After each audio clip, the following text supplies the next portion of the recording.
नमस्कार दोस्तों, क्राइम तक में आपका स्वागत है। एक बड़ी खबर सामने आ रही है। दरअसल एक हरियाणा पुलिस के एएसआई ने खुद को गोली मार ली है और जो नोट छोड़ा है उसमें पूरन कुमार पर तमाम संगीन इल्जाम लगाए हैं।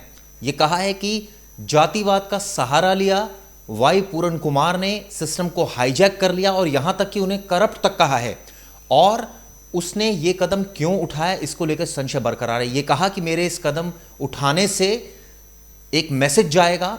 ये अपने आप में बहुत बड़ा अपडेट इस मामले में सामने आ रहा है। एक अलग तरह की कहानी, एक तरह से कहा जाए, अब ये ट्विस्ट कर गई है। मैं आपको पूरी खबर पढ़ के बता देता हूं जिस एएसआई ने इस कांड को अंजाम दिया। थोड़ी देर पहले की एक खबर है जिसमें यह बताया जा रहा है कि एक एएसआई है, ये रोहतक की घटना है, सच्चाई सामने आए इसलिए आहुति दे रहा हूं, यह कहा है इस एएसआई ने। और साइबर सेल में तैनात है। इसने खुद को गोली मारी है, नोट छोड़ा है, एक वीडियो मैसेज भी छोड़ा है जिसमें उसने वाई पूरन कुमार पर संगीन आरोप लगाए हैं और ये कहा है कि उसने भ्रष्टाचार और जातिवाद के खिलाफ आवाज उठाई थी। ये बात ये कह रहा है। अब सवाल ये उठता है कि कितनी सच्चाई है इस बात में। इस पूरे घटना से हड़कंप मच गया है। आपको बता दूं कि आईपीएस अधिकारी पूरन कुमार भ्रष्टाचार में लिप्त है, ये जानकारी दी है और ये कहा है कि उनके खिलाफ कई सबूत मौजूद है।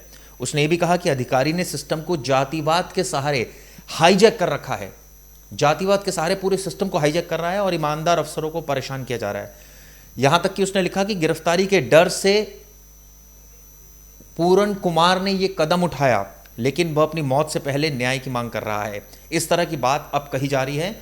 मैं अपनी शहादत देकर भ्रष्टाचार और जातिवाद की जांच की मांग कर रहा हूं, इस भ्रष्टाचारी परिवार को छोड़ा ना जाए। अब आप सोचिए, इस तरह की बात कहने के बाद अब यह पूरा मामला ट्विस्ट बिल्कुल बदल गया है। एक अलग तरीके के संगीन इल्जाम वाई पूरन कुमार पर लगाकर गया है।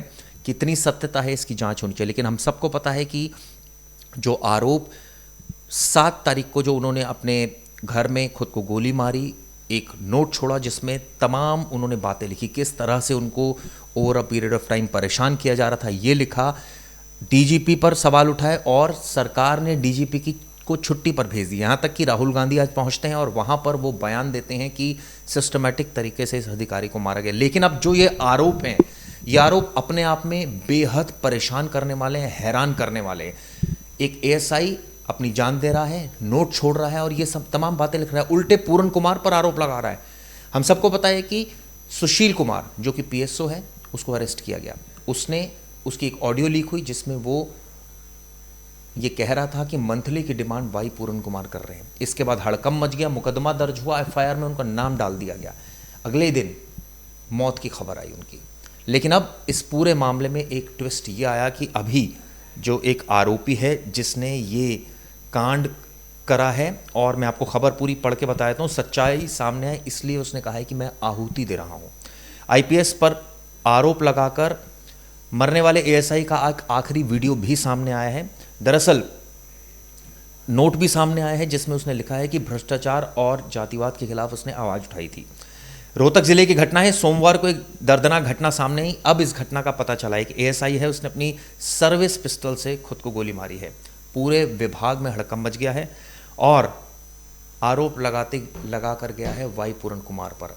अब क्या इस मामले की ईमानदारी से जांच होगी?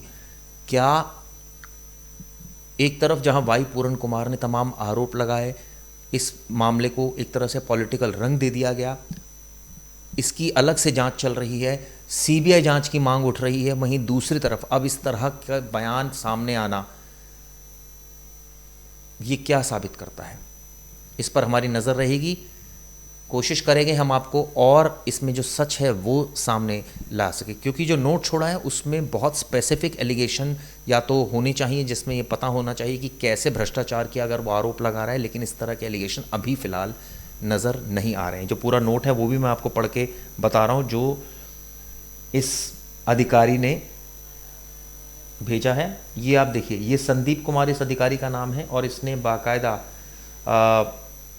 4 पेज का नोट लिखा है जिसमें इसने बातें कही है कि आईजी पैसे की डिमांड की जाती थी, वो खुद भ्रष्ट हैं, इस तरह की तमाम बातें लिखी हैं कितनी सत्यता है ये जांच होनी चाहिए। लेकिन एक तरफ परिवार न्याय की मांग पर भी अड़ा हुआ है। उनका कहना है कि सिस्टमेटिक तरीके से आईजी पूरन कुमार को, जो एडिशनल एडीजीपी थे, उनको परेशान किया जा रहा था। लेकिन अब ये जो नोट सामने आया है ये तो कुछ और ही कहानी बयां कर रहा है। क्या सच है क्या झूठ है, ये आने वाले वक्त में पता चलेगा। वीडियो कैसे लगी बताइएगा। धन्यवाद।